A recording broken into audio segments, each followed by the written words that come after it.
Regresamos, amigos, al Nuevo Diario en la tarde y de inmediato vamos a conversar con Guido Gómez Mazara, quien fue consultor jurídico del Poder Ejecutivo y actualmente dentro del PRM está aspirando a la nominación presidencial por esa organización política, quien tiene su convención interna este próximo domingo en todo el país. Bienvenido, Guido Gómez Mazara, al Nuevo Diario en la tarde.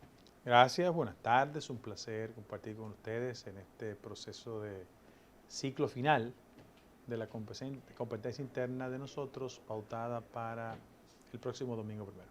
Bueno, Guido, me gustaría saber qué estás haciendo actualmente en este tramo final de tu campaña, cómo están distribuidos los centros, que le hagas un llamado a los militantes del PRM, quiénes pueden ir a votar por Guido Gómez Mazara el próximo domingo y qué horario está estipulado para la votación. Con gusto, mira, lo primero es que nosotros aparecemos en la boleta número 3 de la candidatura presidencial.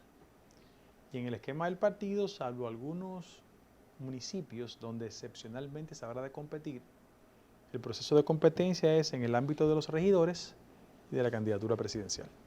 Solo regidores y presidentes. Y algunas excepciones en materia municipal. Hay demarcaciones como Santo Domingo Este, Oeste, donde habrá competencia.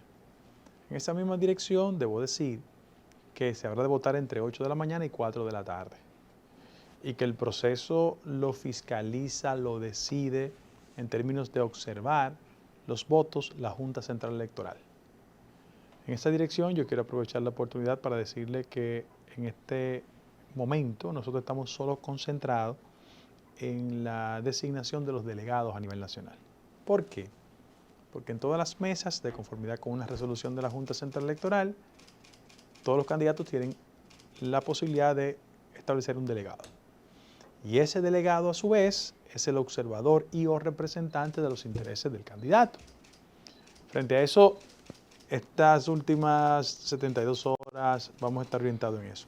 Determinar quién nos representa en cada punto, porque es importante eso es lo esencial.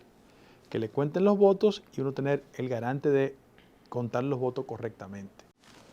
En ese mismo orden, yo quiero aprovechar la oportunidad para pedirle a todos los compañeros y compañeras que tienen tiempo de revisarse en el padrón.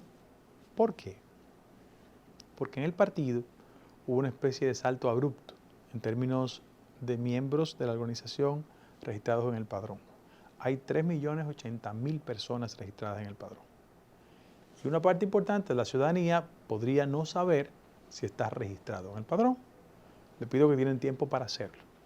Y en función de eso, a las personas que entienden que nosotros representamos la mejor propuesta, una propuesta cercana a la gente, vinculada con los sectores populares, que represente lo que yo he llamado que no es cambiar de caballo, sino tener un nuevo jinete, para darle más energía, más frescura a la candidatura y que los sectores que se sientan excluidos estos 3 años se incorporen a nuestra propuesta y juntos todos hagamos una mayoría interna que tiene la intención de unificar el partido, unificar la gestión gubernamental con aspectos esenciales propios de la visión que yo tengo en materia de políticas públicas y salir a tocarle la puerta a muchos sectores democráticos, plurales en el país, que tienen el interés de que la política dominicana dé el verdadero salto.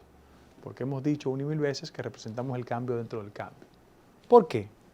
Porque hay aspectos de las políticas públicas implementadas en la actual administración que desde el punto de vista de la noción de gestión pública nosotros no coincidimos con ella. Y es bueno que quien vote por nosotros sepa lo que representamos, la inclusión, la participación, no requerir una concepción discriminatoria de toda naturaleza en el sentido de que a la gente le soliciten un currículo o un perfil para participar en la gestión pública y que sobre todas las cosas el partido nunca olvide el histórico compromiso que hemos tenido con el doctor Peña Gómez, que es la figura emblemática de la organización y el referente que todos todavía tenemos.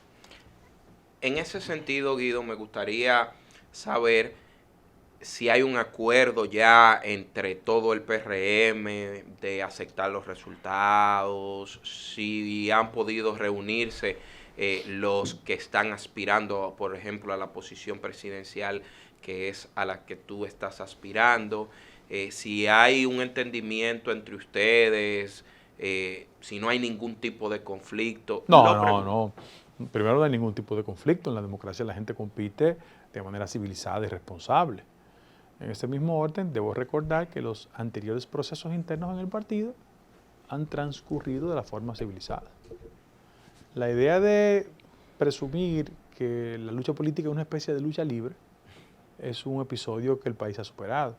En ese mismo orden existe en el partido lo que se llama la Comisión Nacional de Elecciones Internas, que es el órgano que establece las políticas de seguimiento, no porque sustituya a la Junta es insustituible.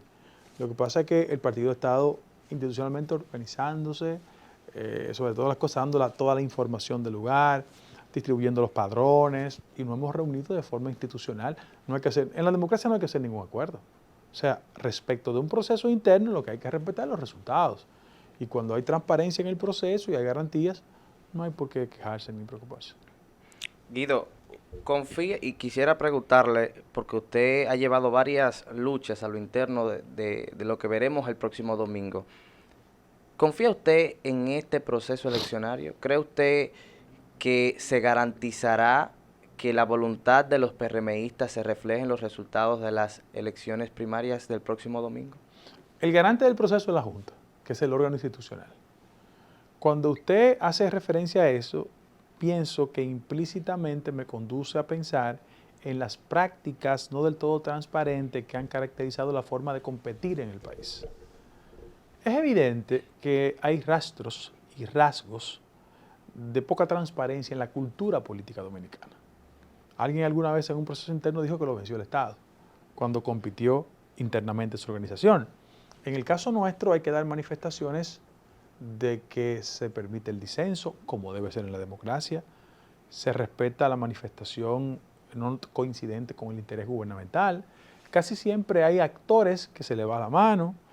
Yo, por ejemplo, en el día de ayer estuve en la reunión en la Comisión de Elecciones Internas y para canalizar las legítimas perturbaciones de muchos compañeros enseñé videos y audios de ministros y de gobernadores y de gobernadoras, en el interés de manipular el proceso.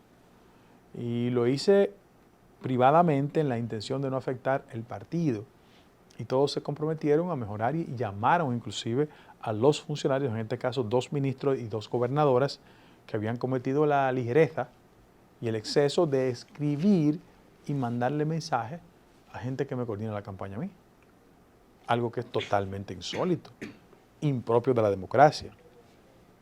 El hecho de que el partido se comprometió a que funcionarios en pleno ejercicio no activaran políticamente se ha quedado en la palabra. Yo, por ejemplo, dije que me llamaba la atención que el spot propagandístico institucional del partido lo proyectaba gente que había cerrado fila con un candidato. Y eso no es transparente.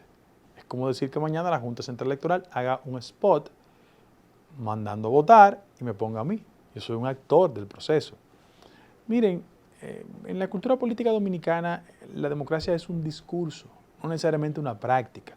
Y por eso hay que continuar encauzando a las personas para que sepan de que la palabra cambio no es un eslogan electoral ni una coyuntura, es una transformación en las actitudes y en los comportamientos de la política. Y yo espero que quienes no se han comportado bien sepan que hay límites, porque hay una ciudadanía que observa y una organización política que no puede generar prácticas que al final de la jornada se revierten contra nosotros. ¿Sientes, Guido, que hay presión por parte del gobierno para que no voten por otros candidatos?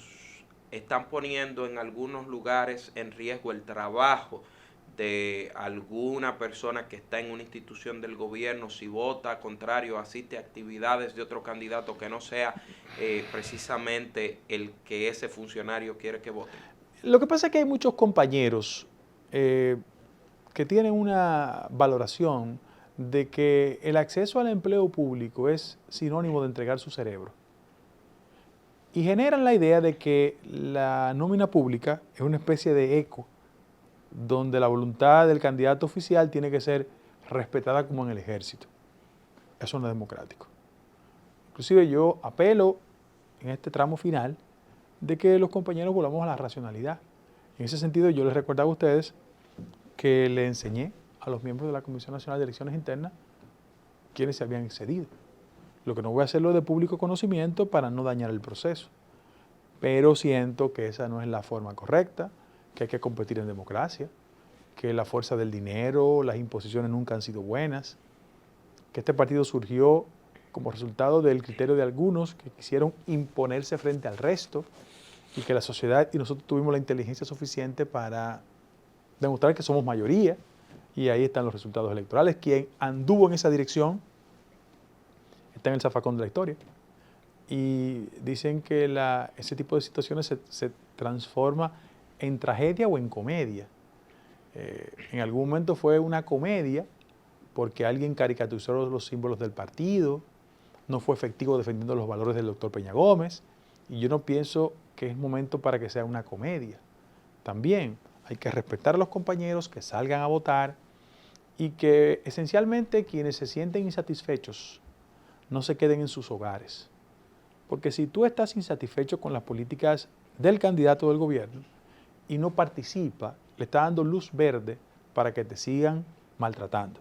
No, levántese temprano, vaya a votar, concite el respaldo de su familiar, amigo, vecino relacionado y vote. En este caso, por la casilla 3, que es la que nosotros representamos. Guido, usted habla especialmente de esta candidatura, bueno, su candidatura presidencial, pero ¿cree usted que es posible que en la República Dominicana un presidente de turno con su partido en el oficialismo, es decir, en el gobierno, pero que aparte de esto, usted mismo acaba de decir que las personalidades de ese partido también forman parte de la campaña reeleccionista y forman parte de la campaña institucional del partido para llamando a votar por un candidato específico que es justamente el presidente de la República? ¿Existe la posibilidad en la República Dominicana de que un candidato ajeno a la corriente oficialista, haciendo frente a un presidente de la República, pueda ganar realmente un proceso interno? Mira, cuando uno tiene la posibilidad de conversar con gente joven como tú, los refiere a la historia, porque siempre ilustra. 1. Guzmán quería Magluta y ganó Jorge Blanco. Jorge Blanco quería Peña y ganó Jacobo. El que daba empleo era Fello, ganó Hipólito. Y Luis le ha dado pela a Hipólito. Pero algo más. Yo debo recordarte a ti que si es por el poder, por el dinero y la voluntad del presidente de turno, el presidente fuera Gonzalo, no Luis. No, hombre, en la sociedad hay plena conciencia.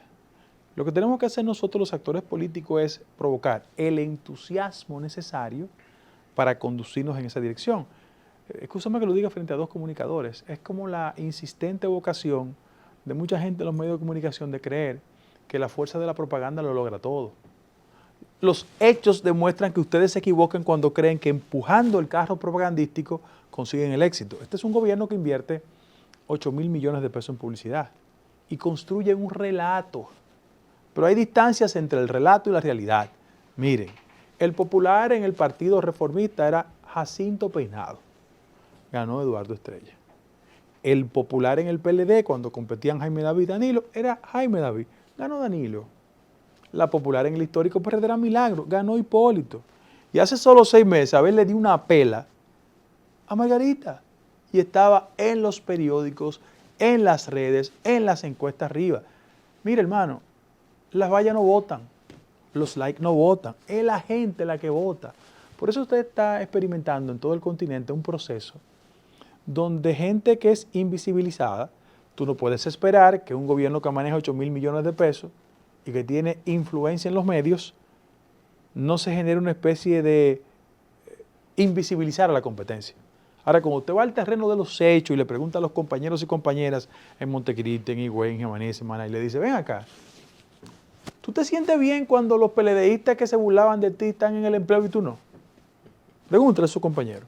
O tú le preguntas, mire, cuando los empleos llegaron y se los distribuyeron entre amigos, familiares relacionados y excluyeron a la base del partido, pregúntale si se sienten bien.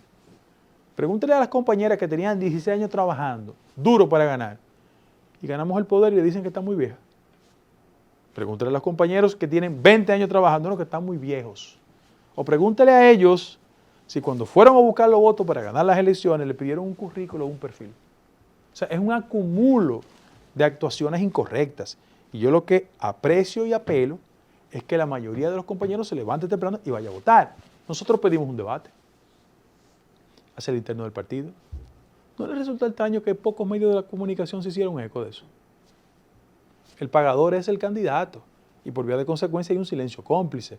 Pero el hoy compañero presidente de la República que aspira a ser ganador en la próxima convención y con el voto de la mayoría y la voluntad de Dios le vamos a dar una derrota, el mismo que le decía a Hipólito internamente que quería un debate, y a Gonzalo quería un debate, y con Danilo quería un debate, ¿por qué no lo ha hecho con nosotros? La gente es mucho más inteligente de lo que presumen muchos de ustedes. Aquí hay una voluntad ciudadana decidida el próximo domingo a ir a pasarle factura a los comportamientos incorrectos. El país recogió una importante funcionaria de Barahona, obligando a los compañeros a ir a las actividades y pasando lista de los empleados. Eso es una falta de respeto, eso es una vulgaridad, eso es una desconsideración.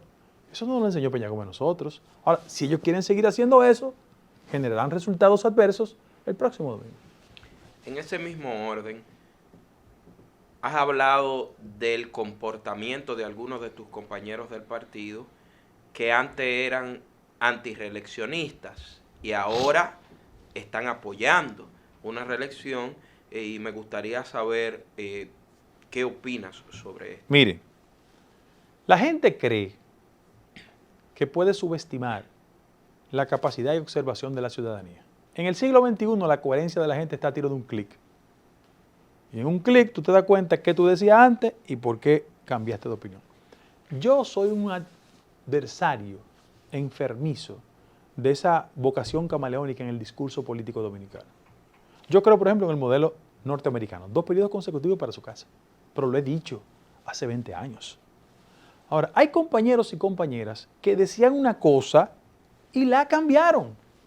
Y yo le pregunto, la gente tiene derecho a cambiar, pero necesita una explicación a la sociedad.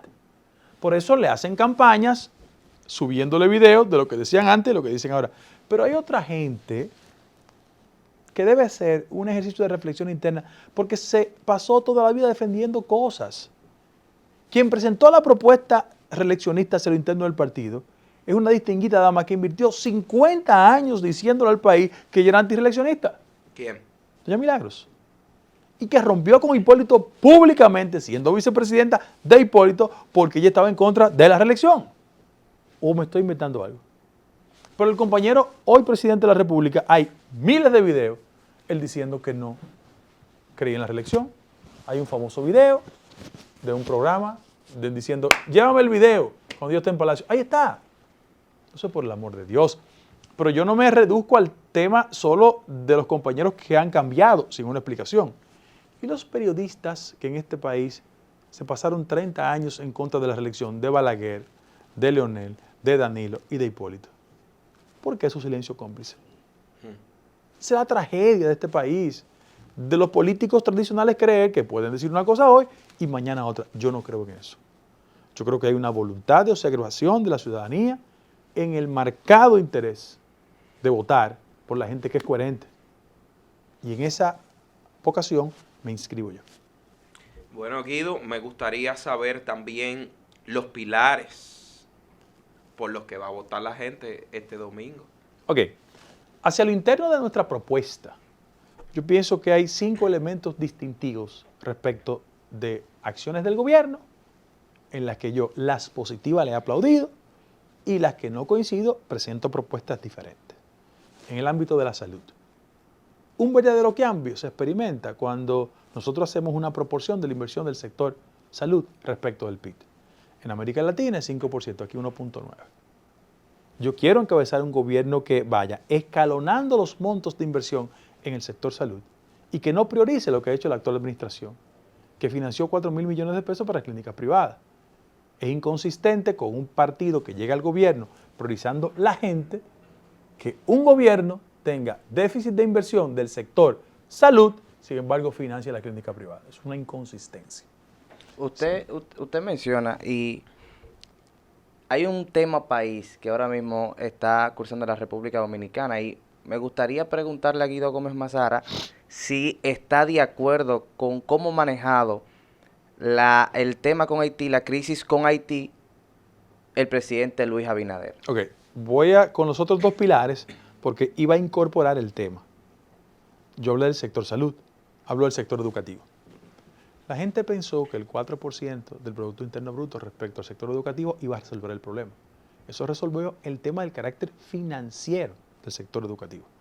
Yo pienso que un gobierno que priorice el interés de la gente tiene que transformar el modelo educativo dominicano y hacer mayor énfasis en ámbitos formativos, porque uno se pregunta, ¿quién está preparando a los que preparan? Nuestros maestros tienen muchas deficiencias. Pero en ese mismo orden, yo establecería una política de mayor amplitud de los centros de formación técnica, porque estamos construyendo bachilleres para un mercado laboral que no se corresponda con la realidad. Yo diseminaría por todo el territorio nacional muchos centros de formación técnica, para destrezas idiomáticas por un lado, para formación técnica en computadora, pero sobre todas las cosas para otras áreas que son indispensables, que le dan una herramienta a los jóvenes de los sectores populares que puedan tener las destrezas formativas para ir a la universidad, pero también generar los ingresos para su sustento. Tercer punto, el tema de la inseguridad. En este país los dominicanos hemos perdido el derecho de andar tranquilos por las calles del país. Somos víctimas de un atraco, un asalto, un robo. Y aunque en el gobierno hay un esfuerzo respecto al tema de la transformación de la policía, que es una herramienta básica, yo también creo que cuando solo se apela a los elementos de persecución de las actividades delictivas, nos olvidamos del factor educativo, acceso al empleo, pero fundamentalmente la oportunidad. ¿Cómo es posible que la República Dominicana encabece en América Latina a los ninis, los jóvenes que ni trabajan ni estudian?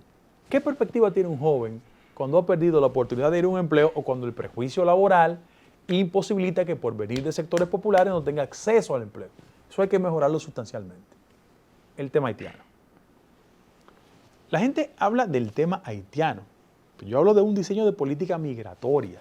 Lo que pasa es que como hay un mayor flujo de presencia de indocumentados de origen haitiano, ese es el gran tema de debate. Lo primero, todo Estado tiene la facultad de establecer las líneas generales de sus políticas migratorias. Ningún país tiene que ordenarnos a nosotros qué hacer con nuestra migración. Quiero consignarlo en ese mismo orden. Cuando ha aflorado el último diferendo respecto de Haití, creo que hay una voluntad más propagandística y de roles que asumir con responsabilidad el tema haitiano. Miren por qué. El fundamento o el marco legal que regula nuestras relaciones fue un convenio de 1929. Y para que tú veas la incapacidad de la clase política dominicana y haitiana, ha pasado casi un siglo, estamos en el 23, fue en el 29 del siglo pasado, y no hemos puesto de acuerdo sobre la base de cómo esa herramienta legal tiene que generar el nivel de evolución suficiente para tener instrumentos adecuados en la relación de ambos países. Para que usted tenga una idea, el acuerdo de 1929 lo firmaron, entre otros, Ángel Morales, que era embajador dominicano en Estados Unidos, José Dolores Alfonseca, que era el vicepresidente de Horacio Vázquez en ese tramo final, y Manuel Arturo Peñavalle, que era un jovencito que comenzaba a destacarse. ¿Cuánto ha evolucionado el país y Haití de ese momento a la fecha?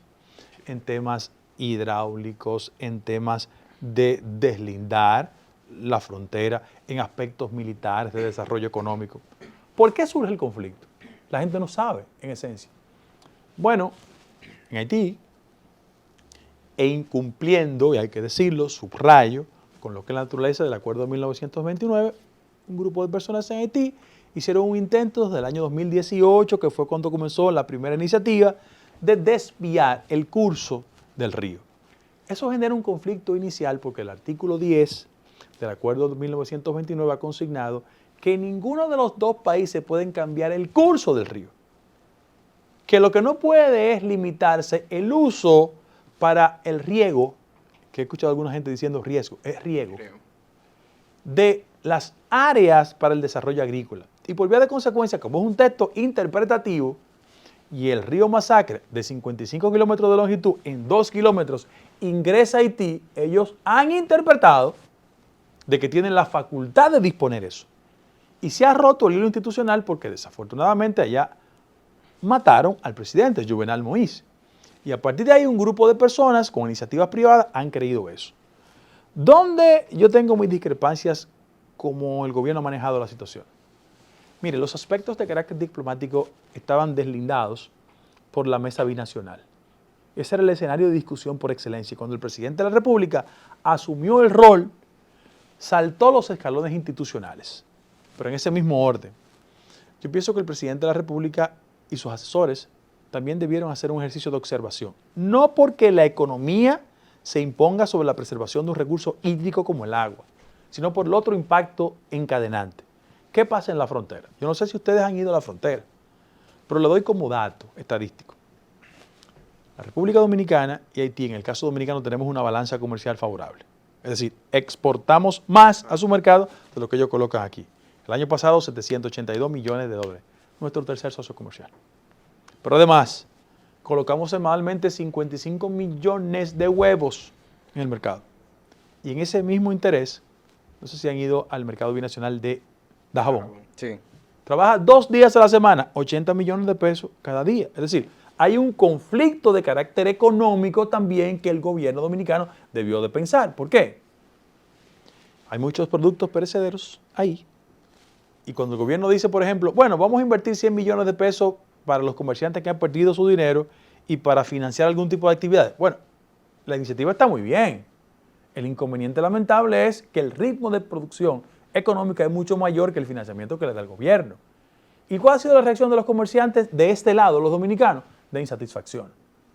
Creo que no es pertinente que un presidente de la República, cualquiera, utilice el reloj electoral frente a un interés donde la ciudadanía prefiere que se comporte como un estadista y no como un político. Yo siempre tengo conciencia de que la comunidad internacional ha comprado el relato del débil, del oprimido, cuando no es justo. Yo pienso que la República Dominicana ha sido un país solidario y consecuente con Haití, pero desafortunadamente nuestra diplomacia, históricamente, se ha dejado meter goles de la diplomacia haitiana. Bueno, Guido, un mensaje final a todos los amigos que nos ven y que el domingo se van a dar cita en su centro de votación en el Partido Revolucionario Moderno. Que se levanten temprano, que con la voluntad de Dios, sobre todas las cosas, y el deseo firme de los compañeros y compañeras de expresar cuál es su voluntad y el candidato que mayor identidad tiene con ustedes, se levanten, repito, temprano, que entusiasme a sus amigos, relacionados, compañeros, compañeras. Votando en la casilla 3, en la candidatura presidencial, tienen la posibilidad de encontrar el candidato presidencial del partido que se parece a ustedes, que somos nosotros, Guido Gómez Mazara. Bueno, muchísimas gracias, Guido. Muchísimas gracias a todos los amigos que están en sintonía con nosotros en el Nuevo Diario TV y en Ruta 66. Continúen con la programación de este canal.